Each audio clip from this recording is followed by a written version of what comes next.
නාගරිකකරණ ක්‍රියාවලියට අදාළව මීළඟට මා ඔබ වෙත විස්තර කිරීමට බලාපොරොත්තු වෙන්නේ පොළොන්නරුව නාගරීකරණ ක්‍රියාවලිය පිළිබඳ සහ පොළොන්නරුව පැරණි නගරය සම්බන්ධ තොරතුරු පිළිබඳ. පොළොන්නරුව ගත්තහම පොළොන්නරුව පුරාණයේදී හඳුන්වන ලද්දේ පුලස්තිපුරය. එහෙම නැත්නම් පුලනරි වගේ නම් වලින් තමයි හඳුන්වන ලද්දේ. පොළොන්නරුව මේ නමින් හඳුන්වීම සඳහා පුලස්ති ඉෂිවරයාගේ නමින් යුත් කතන්දර ජනප්‍රවාදයේ රාශියක්ම ඇවිල්ලා තියෙන නිසා මේ පුලස්ති ඉෂිවරයා ප්‍රමුඛ කරගෙනම පුලනරි හෝ පුලස්ති කියන නමින් පොළොන්නරු නගරය පුරාණයේ හඳුන්වන්නේ නැතයි අපිට විශ්වාස කරන්න හැකියාව.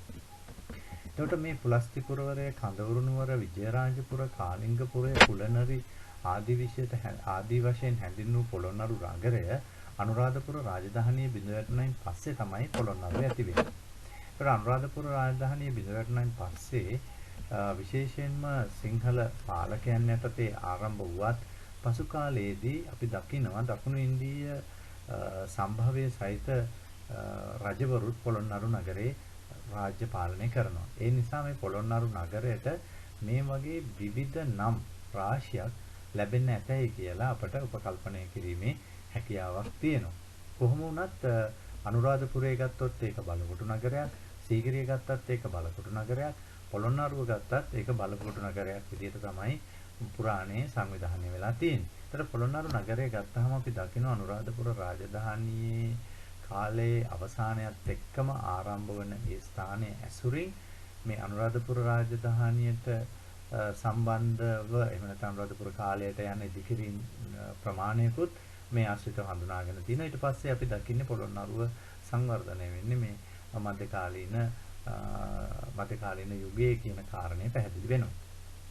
එතකොට පුරාණ පොළොන්නරු නගරයේ වාස්තුවිද්‍යා සැලැස්ම අපි අධ්‍යයනය කරාම ඒක කොටස් කීපයකට බෙදලා අපිට අධ්‍යයනය කරන්න හැකියාව තියෙනවා. එකක් තමයි ඇතුළු නගරය. අනිත් එක තමයි පිට නගරය. අනිත් එක තමයි උද්‍යාන ප්‍රදේශය. ඊට පස්සේ අපිට පර්යන්ත ප්‍රදේශය කියලා බෙදන්න පුළුවන්. මේ වාස්තුවිද්‍යා සැලැස්ම ගත්තාම හෙක්ටාර 112ක වැනි විශාල භූමියක මේ වාස්තුවිද්‍යා නිර්මාණ මේ නාගරික සැලැස්ම පැතිරෙනවා. දැන් අනුරාධපුර නගරය ගත්තාම අපිට තියෙන්නේ ඒකේ අක්කර 250ක් පමණ. ඒ කියන්නේ හෙක්ටාර වලින් ගත්තත් ඊට අඩු ප්‍රමාණයක්. ඊට පස්සේ සීගිරිය ගත්තාම තියෙන්නේ තරම් විශාල භූමි ප්‍රමාණයක් නෙමෙයි. නමුත් පොළොන්නරුව ගත්තාම අපිට පේන ප්‍රධානතම කාරණය තමයි ලංකාවේ විශාලතම පැරණි නගරයේ විදිහට අපිට පේන්නේ පොළොන්නරුව. සංවිධානාත්මක විශාලතම නගරයේ විදිහට. ඒතර මේ කියන ඇතුළු නගරය, පිට නගරය, උද්‍යාන ප්‍රදේශය සහ පර්යන්තය ප්‍රදේශය කියන කොටස් මේ පැරණි නගරය තුලින් අපිට හඳුනා ගැනීමට අවකාශ තියෙනවා. පොළොන්නරු නාගරික සැලැස්ම අපිට ගත්තාම මේ විදිහට තමයි පෙන්වලා දෙන්න පුළුවන් වෙන්නේ. මේකේ අපි ගත්තොත් අංක 1 2 3 ඒ පිළිවෙලට ගත්තාම අපිට අංක 2 කියලා හඳුන්වන්න පුළුවන් පරක්ෂම සමුද්‍රය. එතකොට නගරයේ බටහිර පැත්තේ සම්පූර්ණ ආරක්ෂාව ආරක්ෂිත පවුරක් විදිහට ලබා දීලා තියෙන්නේ මේ බලකොටු නගරයක් විදිහට පරක්ෂම සමුද්‍රය. එකම අංක 1 කියන්නේ පොළොන්නරුවේ ඇතුළු නගරයේ වටා තියෙන ප්‍රාකාරය. ඒකට ඇතුළු නගරයේ ඇතුලේ නිර්මාණ රාශියක් අපිට පරක්‍රම බහුව මාලිගාව, රාජ්‍ය වෛශ්‍ය භුජංග මණ්ඩපය, කුමාර පොකුණ, ඒකම ලිං කීපයක්, ඒකම තවත් ගොඩනැගිලි රාශියක් මේ ඇතුළු නගරය තුල අපි හඳුනා ගැනීමට අවකාශය තියෙනවා. ඒතකොට ඇතුළු නගරයේ එක් කොටසකට ගියාම තමයි අපි හඳුනාගන්නේ ඊගාවට විශේෂයෙන්ම මේ දලද චතුරස්‍රය ඇතුළු ඒ කොටස් අපි හඳුනාගන්නේ ඊගාව කොටසදී එතනදී. ඉතින් ඒ නිසා මේ ඇතුළු නගරයේ කොටස අතිශයින්ම වැදගත් වෙනවා රජුගේ වාස භවනය මෙන්ම එකම ඊට පස්සේ ඇති වෙන විවිධ ආගමික කොටසුත් මේක ඇතුලේ ස්ථාපිත වෙච්ච බවට තොරතුරු හඳුනා ගැනීමට අවකාශ තියෙන නිසා. එතකොට පිටත නගරය අපි ගත්තාම පිටත නගරයට අපි යනකොට ප්‍රධාන වශයෙන්ම දලදා මළුව තියෙනවා, රන්පොත් වෙහෙර තියෙනවා, උද්‍යාන ප්‍රදේශය තියෙනවා, උත්තරාරාමයේ තියෙනවා. දලදා මළුව ගත්තාම දලදා මළුවේ අපි දකින්නේ බෞද්ධ ආගමික ගොඩනැගිලි තමයි රාශියක්. ඒ අතර අපි දකිනවා 60දාගේ, වටදාගේ, ඒකම ගල්පොත ශිලාලිපිය, සත්මාල් ප්‍රාසාදය, තූපාරාම පිළිමගය, ඒකම අපි දකිනවා තවත් පිළිම ගෙවල් කීපයක ලක්ෂණ සහිත කොටස් ගල්පොත ශිලාලිපිය නිශ්ශංකලතා මණ්ඩපය මේ ආකාරයේ ගොඩනැගිලි රාශියක් අපි මේ දළදා චතුරස්‍රයේ දකිනවා. මේ දළදා මළුව තරමක් උස් කරලා බැඳපු මළුවක්. ඒකට විශේෂ පූජනීයත්වයක් ලබා දීලා තියෙනවා. එතකොට දළදා මළුවට දකුණු පසින් ඊට ආසන්නයේම අපි දකිනවා පස්සේ කාලේ තිබෙන ශිව දේවාලයකුත්. එතකොට මේ වාස්තු විද්‍යා නිර්මාණ ටික ඇතුළු නගරයෙන් පිට වෙන සීමාවෙම මේ ගොඩනගා තිබීම තුළ බෞද්ධ ආගමට සුවිශේෂත්වයක් මේ පිරිස විසින් ලබා දුන්න බවට එහෙම නැත්නම් මේ නාගරික වාස්තු විද්‍යාවේ ලබා දුන්න බවට තමයි අපට පැහැදිලි වෙන්නේ. එතකොට මේ නගරයට ඇතුළු වීම සඳහා දොරටු අපි ගත්තොත් මේ ඇතුළු නගරයට ඇතුළු වීමට ප්‍රධාන දොරටුව තියෙන්නේ උතුරු පැත්තේ. ඊට පස්සේ උතුරු පැත්තෙන් පිට වෙලා ඒ දොරටුව කෙලින්ම ගමන් කරන්නේ මේ දළදා මළුව දිහාවට.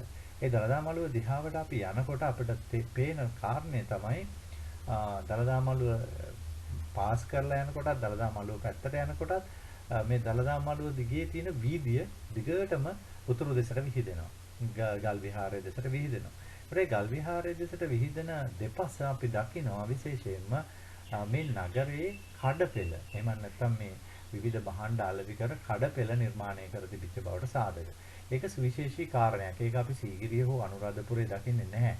මේ තත්ත්වය අපි දකිනවා ඉන්දියාවේ අයිහෝල් වගේ නගරයක ප්‍රධාන මාර්ගයක් දෙපස ඉතා විධිමත් ආකාරයකට තනපු කඩපෙළක්. ඒක අපි ආයේ හඳුනාගන්නේ මේ විශේෂයෙන්ම මේ පොළොන්නරුවේ මේ කියන පිටත නගරයට ප්‍රවේශ වෙලා යන උතුරු මාර්ගයේ දෙපසටම මේ කඩපෙළ දකිනවා. ඒකම විශේෂයෙන් කියන්න ඕනේ දැන් වාස්තු විද්‍යාත්මක ලක්ෂණ ගත්තාම අපිට මේක ඇතුලේ තියෙන වාස්තු විද්‍යාත්මක ලක්ෂණ සුවිශේෂයි. දැන් ඇතුළු නගරයේ තියෙන වාස්තු විද්‍යාත්මක ලක්ෂණ අතර පරක්කම් බහුමාලිගය ඒ වගේ ගොඩනැගිලි තියෙනවා. ඊට පස්සේ මේ දළදා චතුරස්‍රය සම්පූර්ණයෙන්ම බෞද්ධ ආගමික ගොඩනැගිලි තමයි ස්ථාපිත වෙලා තියෙන්නේ. මේ තියෙන දළදා චතුරස්‍රය ඔබට පැහැදිලි අංක 11 කියලා කියන්නේ සත්මහල් ප්‍රාසාදය, අංක 10 ගල්පොත ශිලාලිපිය, අංක 2 හැටදාගය, අංක 3 අටදාගය, අංක 4 වටදාගය, එකම අංක 6 තූපාරාම පිළිමගය, අංක 7 නිශ්ශංකලතා මණ්ඩපය සහ තවත් පරිවාර ගොඩනැගිලි රාශියක් මේ දළදා චතුරස්‍රයට ඇතුළත් කරලා නිර්මාණය කරලා තියෙනවා. ඒක සුවිශේෂ කාරණයක්. මේ අතරින් වටිනාකමින් යුක්ත ගොඩනැගිලි කිහිපයක් අපිට තියෙනවා. දත්ත ඉතුරු වෙලා තූපාරාම පිළිමගේ ගෙඩිගේ සම්ප්‍රදායට හදපු පිළිමගයක්. ඒකම 60දාගය සහ 8දාගයත් ඒ ආකාරයේ ප්‍රතිමාගර දෙකක් විදියට දළදා වහන්සේ ප්‍රදර්ශනය කරන්න තනපු ගෘහ විදියට තමයි සැලකෙන්නේ. ඒකම සත්මහල් ප්‍රාසාදය අපේ රටට ආවේනික නොවන වාස්තු විද්‍යාත්මක සැලැස්මකින් විශේෂයෙන් මේ තායිලන්තයේ එකම කාම්බෝජිය වගේ රටවල් වල අපිට දැක ගන්න හම්බෙන මේ වාස්තු විද්‍යාත්මක නිර්මාණවල පැගෝඩා ආකෘතියේ ගොඩනැගිලි විදියට තමයි මෙතන මේ ගොඩනැගිලි අපිට මූලික වශයෙන් දැක ගැනීමට හැකියාව ලැබෙන්නේ. එතකොට මේ දළදා වහන්සේ ප්‍රදර්ශනය කිරීමේ කාර්යයත් මේ චතුරස්‍රය තමයි තියෙන්නේ. ඒ නිසා තමයි දළදා චතුරස්‍රය කියලත් මේක මූලික වශයෙන් හඳුන්වන්නේ. ඒකම අපි ගත්තොත් අංක 7 බෝධිගරයක් විදියට අපි හඳුනා ගන්නවා. ඒකම අංක 5 පහත් අපි හඳුනා ගන්නවා එවැනි ආගමික ගොඩනැගිල්ලක් විදියට. මේ ආකාරයේ ගොඩනැගිලි රාශියක් අපි මේ විශේෂයෙන් මේ දළදා චතුරස්‍රයේ තා විධිමත් ආකාරයෙන් ඉදිකිරීම පොළොන්නරුවේදී හඳුන්වනවා. දැන් මේ තියෙන පරක්‍රම බහුව මාලිගය මේක ඇතුළු නගරයේ තියෙන්නේ. පරක්‍රම බහුව මාලිගයේ සුවිශේෂත්වය තමයි දැනට අපේ රටේ ඉතුරු වෙලා තියෙන රජමාලිගා අතර අපිට තාමත්ම තරමක් හොඳින් ආරක්ෂා වෙලා තියෙන ගොඩනැගිල්ලක් විදිහට මේක පෙන්වලා දෙන්න පුළුවන්. මේකේ වැදගත්කම තමයි මේ ගොඩනැගිල්ල මහල් ගොඩනැගිල්ලක් විදිහට තමයි නිර්මාණය කරලා තියෙන්නේ. දැනට අපිට පේන ආකාරයට මහල් යටි මහල බිම් මහල සහිතව මහල් 3ක් තිබිච්ච බවට මේ දත්ත වලින් හඳුනා ගන්න හැකියාව තියෙනවා. බිම් මහල තියෙනවා. ඊට පස්සේ ඊගාව මහල සහ එතනින් උඩු මහල තිබිච්ච බවට සාධක දැන් මේ ඉතුරු වෙලා තියෙන තොරතුරුත් එක්ක සාකච්ඡා කරන්න පුළුවන්. උඩුමහල් නිර්මාණය කිරීමේ සුවිශේෂ ක්‍රියාවලියක් වාස්තු විද්‍යාත්මකව හඳුනාගෙන තිනවා. ඒ තමයි මේ බිත්ති මැදින් දැව කණු යොදලා ඒ දැව කණු හරහා බාල්ක දාලා ඒ බාල්ක මතින් දැව තට්ටුවක් තමයි උඩුමහල් නිර්මාණය කිරීමේදී යොදාගත්තු බවට හඳුනා ගන්න හැකියාව ලැබෙන්නේ. එතකොට මේක මහල් 7කට හෝ ඊට වැඩි ගණනකට තිබිච්ච බවට පිළිගැනීමකට ලක් වෙනවා. එකම විශාල කාමර ප්‍රමාණයක් මේකට අයිති වෙලා තිබිලා තියෙනවා. විධිමත් සැලැස්මක් අනුව තාමත්ම ශක්තිමත් ඉදිකර ගෘහ නිර්මාණ ශිල්පීන්ගේ දක්ෂතාවයක් සහිත නිර්මාණයක් විදිහට පරාක්‍රම බහුව මාලිගය පෙන්වලා දෙන්න. එකම මේ තියෙන්නේ දලදා චතුරස්‍රයේ තියෙන වටදාගේ පොළොන්නරු රාජධානි සමය වෙන විදිය යම් සංවර්ධනයකට ලක් වෙලා තියෙනවා. අනුරාධපුරයට වඩා සුවිශේෂත්වයක් වෙනවා. හේතුව තමයි අනුරාධපුරයේ වටදාගේ වල ඇතුල් බිත්තියක් අපි හඳුනාගන්නේ නැහැ. නමුත් පොළොන්නරුවේ වටදාගේ අපි දකිනකොට වටදාගේට ඇතුළතින් බිත්තියක් නිර්මාණය කිරීමේ සම්ප්‍රදායක් පොළොන්නරු යුගයේ වෙනකොට ඇවිල්ලා තියෙනවා. ඒකම සඳකඩ පහන්වල කලාත්මක ලක්ෂණ, මුරගල් වල කලාත්මක ලක්ෂණ අනුරාධපුර රාජධානියට වඩා තරමක් වෙනස් ආකාරයෙන් නිර්මාණය වීම අපි හඳුනා ගන්නු ලබනවා. ඒකම පොළොන්නරු ගෘහ නිර්මාණ ශිල්පයේදී ගොඩනැගිලි ඉදිකිරීම සඳහා අනුරාධපුරයේ පාවිච්චි කරපු බදාමේ වන මැටි බදාමේ වෙනුවට හුණු සහ වැලි මිශ්‍ර කරලා සකස් කරගත් හුණු වැලි බදාමේ පාවිච්චි කිරීම සිදු කරලා තියෙනවා. කපරාරු කිරීමට හුණු පාවිච්චි කිරීම සිදු කරලා තියෙනවා. ඒකට නිර්මාණාත්මක යොදා ගැනීම වලදී පාෂාණ වලට වඩා බහුල වශයෙන් ගඩොළු පාවිච්චිය පොළොන්නරු රාජධානි සමය තුල වාස්තු විද්‍යාත්මක නිර්මාණ තුලින් අපට හඳුනා ගැනීමට අවකාශ ලැබෙනවා. ඊගාවට අපි ප්‍රවේශ වන්නේ විශේෂයෙන් ආදාහන මළුව එහෙම නැත්නම් ආලාහන පරිවන භූමි භාගයට.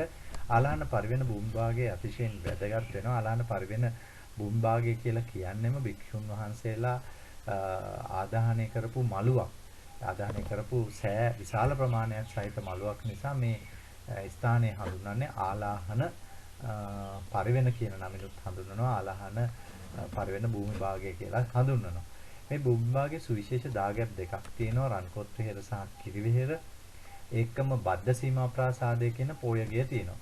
බද්ද සීමා ප්‍රාසාදයේ සුවිශේෂ ගොඩනැගිල්ලක්. බද්ද සීමා ප්‍රාසාදයේ තියෙන විශේෂත්වය තමයි ඒකත් මහල් ගොඩනැගිල්ලක් විදිහට තියෙන භික්ෂුන් වහන්සේලාගේ පෝය කර්ම කරපු තැන.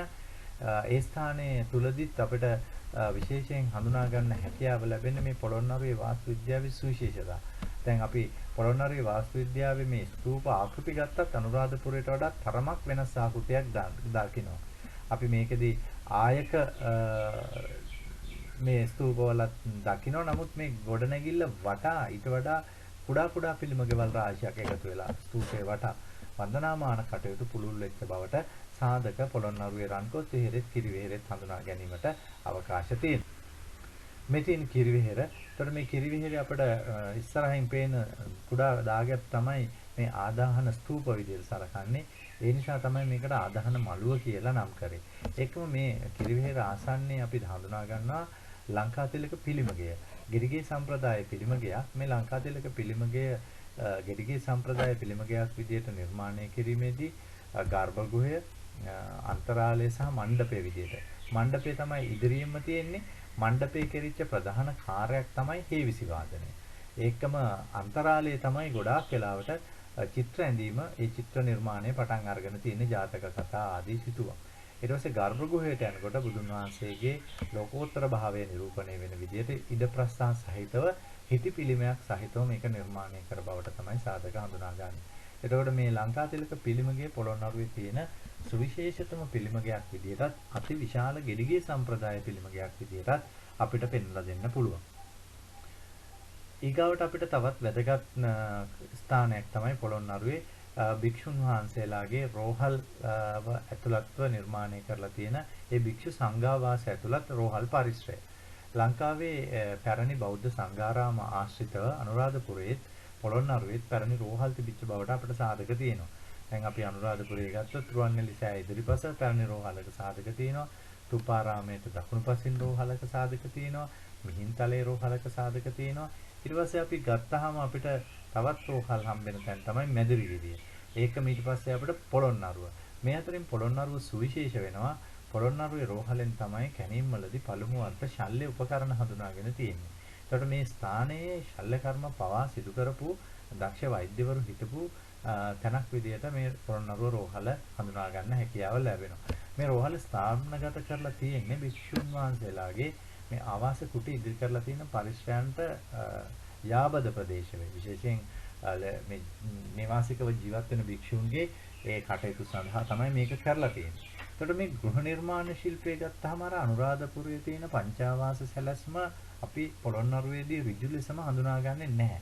නමුත් ඒට ගැළපෙන ඒට සමානතාවයකින් යුක්ත එහි ආభాෂයලත් ගොඩනැගිලි සංඝාවාසය දිකිරීමේ ක්‍රමයක් තමයි මූලික වශයෙන්ම පොළොන්නරුවෙන් අපි හඳුනාගන්නේ. ඒතර පොළොන්නරුවේ අපි ගඩොල් නිර්මාණ ගත්තත් පොළොන්නරුවේ මේ ගෘහ නිර්මාණ ශිල්පයේදී අනුරාධපුරයට වඩා තරමක් විශාල ගඩොල් පාවිච්චි කර භාවය හඳුනා ගන්න හැකියාව අපිට ලැබෙනවා. ඊගවට පොළොන්නරු නගරය අපි ගත්තාම පොළොන්නරු නගරේ දකින්න තියෙන තවත් සුවිශේෂ ස්ථානයක් තමයි උත්තරාරාමය. එහෙම නැත්නම් ගල් විහාරය. මේ ගල් විහාරයේ සුවිශේෂ වන්නේ එක වෙනමම විහාරස්ථානයක් විදිහට සංවර්ධනය තිබූ බවට සාධක හඳුනා ගන්න හැකියාව තියෙන නිසා. ඒ ගල් විහාරයේ අතරින් වැදගත් දේ තමයි මේ පටිමාගරය.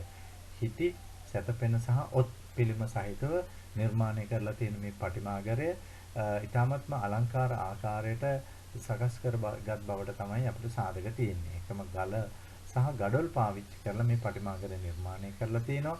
ඒ සංඝාරාමයට අවශ්‍ය භික්ෂුන් වහන්සේලාගේ නිවාසික කුටි නිර්මාණය කිරීමටත් මේ පටිමාගරය මූලික කරගත් උත්තරාරාමය හැකියාව ලැබිලා තියෙනවා. ඒකම අපිට දකින්න ලැබෙන තවත් නිර්මාණයක් තමයි පර්යන්ත ප්‍රදේශයේ තිවංක පිළිමගය. තිවංක පිළිමගය ගත්තාම ඒකත් කෙලිගේ සම්ප්‍රදාය පිළිමගයක්. ලංකාවේ අගනා කලා නිර්මාණ දැක ගන්න හම් වෙන ස්ථානයක් සිතුවම් සහ කැටයම් විදිහට තිවංක පිළිමගය හඳුන්වන්න පුළුවන්. තිවංක පිළිමගෙන් උතුරු පසින් අපි ගත්තාම තවත් අපිට දකින්න ලැබෙනවා නයිපෙන විහාරය ඇතුළු තවත් විශේෂ ගොඩනැගිලි රාශියක් පොළොන්නරු රාජධානිය තුල නගරය තුල. ඒකම තවත් වැදගත් වෙන කාරණයක් තමයි පොළොන්නරුවේ මේ බෞද්ධ ගොඩනැගිලි අතර ශිව දේවාල 14කට ආසන්න ප්‍රමාණයක් ස්ථාපිත වෙලා තියෙනවා. ඒතර මේ බෞද්ධ වාස්තු විද්‍යාව ඇතුලේ වෙනත් ආගමික මතවාදයක් දැරීම සඳහා වූ ක්‍රියාමාර්ගයකුත් මේකෙදි මූලික වශයෙන් අපි හඳුනා ගන්නු ලබනවා. ඒකට ඒ ඉදිකර ගෘහ නිර්මාණ ශිල්පය සඳහා දකුණු ඉන්දීය පාණ්ඩ්‍ය සහ පල්ලව ආభాෂය ලැබුණ බවට තමයි විද්වතුන්ගේ මතය වෙන්නේ. ඒ ගෘහ නිර්මාණත් එක්ක ඒ ආభాෂයේ පසු කාලීනව බෞද්ධ ගෘහ නිර්මාණ කටයුතු වලට ඇතුල් වෙච්ච නිසා තමයි ගෙඩිගේ සම්ප්‍රදාය වැනි පටිමාගර ගඩොලින් නිර්මාණය කිරීමට කළුගල් යොදා නොගෙන ගඩොලින් නිර්මාණය කිරීමට පොළොන්නරුවේ ශිල්පීන් කටයුතු කර බවට සාධක හමු වෙන්නේ. එතකොට මෙවැනි ආකාරයේ නාගරික සැලැස්මක් තමයි පොළොන්නරුවේ මූලික වශයෙන් අපිට ඒකම අපේ තවත් පැරණි නගරයක් ගත්තාම යාපහුව නගරය පොළොන්නරුව රාජධානිය බිඳ වැටීමෙන් පස්සේ පර්වතයක් ආශ්‍රය කරගෙන ආරම්භ වන බවට තමයි සාධක. යාපහුව ගත්තාම සීගිරිය නාගරික සැලැස්ම තමයි අපිට සිහිපත් වෙන්නේ. නමුත් ඊට වඩා වෙනස් නාගරික සැලැස්මක් විදිහට තමයි යාපහුව නගරය අපිට හඳුනා ගන්න හැකියාව ලැබෙන්නේ. පර්වතයේ තියෙනවා පර්වතයේ ඉහළ රාජධානිය නිර්මාණය කරලා ඇතුල් නගරය සහ පිට නගරය විදිහට බෙදලා ඒ දෙක වෙන් කරන්න දියාගලක් සහිතව කොටසක් නිර්මාණය කරලා සහ මේ ප්‍රදේශ රාජධානියක් වෙන්න කලින් භික්ෂු සංඝාරාමයක් විදිහට නැත්නම් භික්ෂු ආරාම විදිහට ලෙන්වාසී භික්ෂුන් සීගිරියේ මෙන්ම යාපහුවෙත් සිටි බවට තමයි සාධක හඳුනාගන්නේ. ඉතින් ඈතදී කර පර්යේෂණ වලදී ප්‍රාග් ඉතිහාසයේ ඉඳලම මේ ස්ථානය ජනප්‍රිය වෙච්ච බවට තමයි සාධක හඳුනා ගන්න හැකියාව ලැබෙන්නේ. එතකොට අපිට යාපහු නගරය ගත්තත් යාපහු නගරය අපි දකින්නේ විශේෂයෙන් බලකොටු නගරයක් විදිහට. ඒකම අපි දඹදෙනිය නගරය ගත්තත් ඒකත් අපි දකින්නේ පර්වතයක් මුල් කරගෙන දඹදෙනියේ නිර්මාණය වෙන තවත් එවැනිම නගරයක් විදිහට. එතකොට මේ ආකාරයේ බලකොටු නගර කිහිපයක්ම ශ්‍රී ලංකාව ආශ්‍රයෙන් නිර්මාණය වෙලා සංවර්ධනය වෙලා ගිය බවට සාධක අපි කුරුණෑගල රාජධානිය තුලිනුත් හඳුනා ගැනීමේ අවකාශයක්. මේ යාපහුවේ ඈතින් දර්ශනයක්. ඊගවට තව අවසන් වශයෙන් අපි සාකච්ඡා කරන්න බලාපොරොත්තු වෙන්නේ මහනුවර රාජධානි සමය. ඒ කියන්නේ අනුරාධපුරයෙන් ආරම්භ වෙන නාගරීකරණ ක්‍රියාවලිය පොළොන්නරුව යාපහුව දඹදෙණිය කුරුණෑගල ඒකම කෝට්ටේ මේ වගේ සංක්‍රමණය වෙලා ගම්පොළ අවසන් වශයෙන් මහනුවරට සංකේන්ද්‍රණය වෙනවා.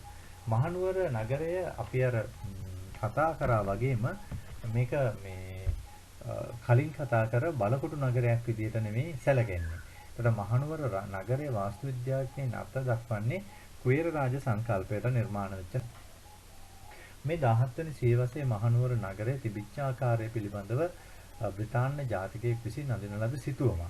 චිත්‍රයක්. මේ සිතුවම බැලුවම අපිට පේනවා ඈතින්ම අපිට පේන්නේ මහවැලි ගඟ. ඊට පස්සේ අපි දකිනවා මේ රාජධානියට අයත් වෙන පෞර දැවයෙන් තමයි නිර්මාණය කරලා තියෙන්නේ. ඒකට ඇතුලේ තියෙන මාලිගාව තියෙනවා. ඒකම ඇත්ගාල සහිත රාජධානියක් විදිහට තමයි මහනුවර පැවතිලා තියෙන්නේ. ඒ බව තමයි මේ සිතුවමට නැගීමට මේ ශිල්පියා උත්සාහ කරලා තියෙන්නේ 17 වෙනි සියවසේ සුදු ජාතික. ඒකට පස්සේ 1821 වෙනකොට ඩේවිසින් අඳින ලද මහනුවර නගර සැලැස්ම අපිට තියෙනවා. ඒ මහනුවර නගර සැලැස්මේදී අපි දකිනවා බෝගම්බර වැව සහ පස්සේ කාලේ කිරිමුහුද විදිහට හඳුන්වපු නුවර වැව නිර්මාණය වීමේ ක්‍රියාවලිය මේ දෙක වැව් දෙක නිර්මාණය වෙන්නේ කලින් බෝගම්බර වැව ඊට පස්සේ ඒක වහලා තමයි නැවත දළදා මාලිගාව ඉස්සරහා වැව නිර්මාණය කරන්නේ. ඊට පස්සේ මේ මාලිගාව ඇතුළු ඒ ගොඩනැගිලි වලට අදාළ සැලැස්ම වැවට ඉදිරියෙන් නිර්මාණය වෙනවා. පසු කාලීනව බ්‍රිතාන්‍යයන් විසින් අර විධිමත් ආකාරයට වීදි තනලා සකස් කර නගරය තමයි මේ මැප් එකේ මූලික වශයෙන් ඩේවි විසින් පෙන්වලා. ඒතර මහනුවර නගරය මම ඔබට කිව්වා කුවේර රාජ සංකල්පයට තනපු නගරයක් කියලා.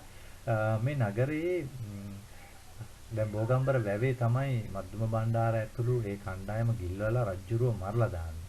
එතකොට ඒ රජුරුන්ගේ බිසව එතකොට ඒ කම්පනයත් එක්ක ජනතාවගේ කැළඹීම් එක්ක ඒ වැව සම්පූර්ණ බෝගම්බර අද බන්ධනාගාරයේ තියෙන කොටසේ ගොඩ කරලා දාලා නැවත වැවක් තනනවා මේ දළදා මාලිගාව එහෙම නැත්නම් රජ මාලිගාව ආසන්නයේ.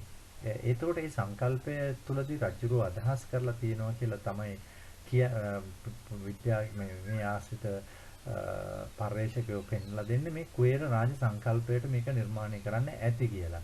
ඒකේ හේතුව තමයි මේ වැව මහමූද විදියටත් වැව වටා තියෙන රැල්ල කිරිමුහුද මේ කිරිමුහුද විදියටත් රැල්ල මගින් වැව සහ ඒ දිය රැල්ල මගින් කිරිමුහුද නිරූපණය වෙන ලෙසත් ඒකම ඊට පස්සේ අපි දකින්නේ මාලිගාවට ප්‍රවේශයට කලින් දකින්න අපි වලාකුළු බැම්ම. ඒතර වලාකුළු බැම්මට උඩින් තමයි මාලිගාව තියෙන්නේ. ඒකට ඒක කුවේර මාලිගාව විදියටත් උඩවත්ත කැලේ වගේ මේඝය නිරූපණය වෙන විදියට මේ කුවේරයාගේ මාලිගාවේ ආකෘතිය සහිතව රජමාලිගාව නිර්මාණය කරලා පසු කාලීනව දළදා වහන්සේ වැඳ පුදා ගැනීම සඳහා මේ දළදා මාලිගාව ඇතුළේ පරිශ්‍රයන් නිර්මාණය කරා කියලා තමයි මූලික වශයෙන් මේකට අදහසක් එන්නේ. ඒ නිසා කුවේර රාජ සංකල්පය සහිත නගරයක් විදිහට මහනුවර නගරය අපිට හඳුන්වන්න පුළුවන්. ඒතර පැරණි නගරයේ අපි සැලැස්ම ගත්තාම රජමාලිගාව තියෙනවා. ඒකම අපි දකින්න ඊට පස්සේ දළදා මාලිගාව ඒකම මේ රජමාලිගාවට සහ දළදා මාලිගාවට ඉදිරිපසෙන් අපි දකින්න සතර දේවාල. ඒකට මේ දේවාල සංකල්පය මේ අවස්ථාව වෙනකොට මහනුවර රාජධානියටත් සංකේන්ද්‍රණය වෙලා තියෙනවා. ඒ අතර බෞද්ධ විහාරයක නටබුණොත් මේ දේවාල පරිශ්‍රයේ තිබිලා සොයා ගැනීමට ලක් කරලා තියෙනවා. එකම මගුල් මඩුව රජුරු තීන්දුව තීරණ ගත්ත රාජසභා මණ්ඩපය වෙන්න පුළුවන්. එතන මගුල් මඩුව නිර්මාණය වෙලා තිනවා. අද අපි දකින්නේ ඉංග්‍රීසීන් විසින් ප්‍රතිසංස්කරණය කරන ලද මහනුවර මගුල් මඩුව. නමුත් රජමාලිගයේ අපි කොටසයි දකින්නේ මාලිගයේ ඉස්සරහින් දියාගලක් තියෙනවා මාලිගාව ආරක්ෂා කිරීම. එහෙම නැත්නම් ඒකේ ආරක්ෂාව සඳහා තැනු. ඒතර මේ ආකාරයේ සැලැස්මක් තමයි මූලික වශයෙන් මහනුවර නගරය තුලත් අපි දකින්නේ. ඒතර ලංකාවේ නාගරීකරණ ස්ථාන පිළිබඳව අපි සාකච්ඡා කිරීමේදී අනුරාධපුරයේ පොළොන්නරුව සීගිරිය මේ ආකාරයෙන් මහනුවර දක්වා වූ රාජධානි ව්‍යාප්ත වෙමින් එහෙම නැත්නම් නාගරික ස්ථාන ඇති වෙමින් තා දිගු කාලයක් ක්‍රිස්තු පූර්ව 5 වෙනි සියවසේ පමණ සිට ආරම්භන මේ නාගරික මධ්‍යස්ථාන 18 වෙනි සියවස අවසානයේ දක්වාම ඒවට අනන්‍ය වූ වාස්තු විද්‍යා සැලසුම් සහිතව ගොඩනගෙනවා කියලා අපිට පෙන්ලා දෙන්න පුළුවන්. ඒකට මේකේ පැහැදිලි වෙන කාරණය තමයි පැහැදිලි කරගත යුතු කාරණය තමයි අනුරාධපුරයේදී ආරම්භ වෙන නාගරික ක්‍රියාවලියේදී ඒ නගර නිර්මාණ කටයුතු වලදී ඇතිවන සැලැස්මේ පාවිච්චි කරලා තියෙන ගොඩනැගිලි ද්‍රව්‍ය පොළොන්නරු යුගයේ වෙනකොට වෙනස් වෙනවා. මහනුවර යුගයේ වෙනකොට ඊටත් වඩා වෙනසකට භාජනය වෙනවා. අපි පොළොන්නරු යුගයේ ඒ ගොඩනැගිලි ද්‍රව්‍ය ඒ ආශ්‍රිතවම සම්බන්ධව අපි දකිනවා යාපහුවෙන් දඹදෙණියෙන් කුරුණෑගලින් වගේ තැන්වලින්. නමුත් මහනුවරට වෙනකොට ඒ සම්ප්‍රදාය බිඳිලා වෙනම සම්ප්‍රදායක් බවට පත් වෙනවා. ඒකට මහනුවරදී ටැම්පිට ආශ්‍රිත ගොඩනැගිලිත් එක්කම කටුමැටි වාරිච්චි සම්ප්‍රදායත් හේතුකාකාර වහලත් ඒ දේශගුණයට ඔරොත්තු දෙන ලෙස නිර්මාණය වෙලා තියෙනවා. ඒකම අපි මේ ගෘහ නිර්මාණ සම්ප්‍රදාය අපි දැක්කහම අනුරාධපුරයේ අපි ගත්තාම අනුරාධපුරයේ ගොඩනැගිලි වල අපි දකිනවා බොහොමයක දොරටු මණ්ඩප කැටයම විදියට සඳකඩ පහන මුරගල සහ කොරවක්ගල.